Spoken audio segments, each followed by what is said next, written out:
তুমি তেলের জন্য আসছে, তেল দিবেন? তেল নাই ভাই, তেল আমার শেষ করে লাইছে। আমি তেল দিব করতে, আমার প্রতি দামে 10 লিটার করে তেল দিয়া আমার দোকানই শেষ করে দিছে।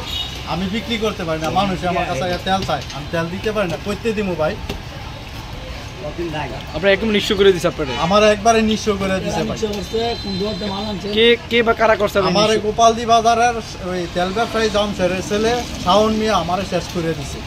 আমি এই আমার গ্রাহকদের তেল দিতে পারতাছি না, তেল দিতে পারি না, আমার টাকা নাই, আমার টাকা শেষ করে দিছে। হ্যাঁ, সব টাকা নিছে না, আপনার পকেটে ফিকারি করে দিচ্ছে, একদম নিঃস্ব করে দিচ্ছে আপনারা পুরো? হ্যাঁ ভাই, আমার একবারে নিঃস্ব করে দিচ্ছে। আমি দোকানদারি করার মতো আমার অবস্থা আমার নাই, আমি রাস্তায় নেমে গেছি ভাই, আমার এরকম অবস্থা করে দিচ্ছে।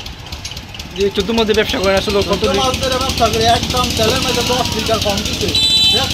প্রায় 2-3 লাখ টাকার মতো টাকা হ্যাঁ আমার কাছে নিয়ে গেছে। আমি একটা ব্যবসায়ী করি, 3 লাখ টাকা, 4 লাখ, 5 লাখ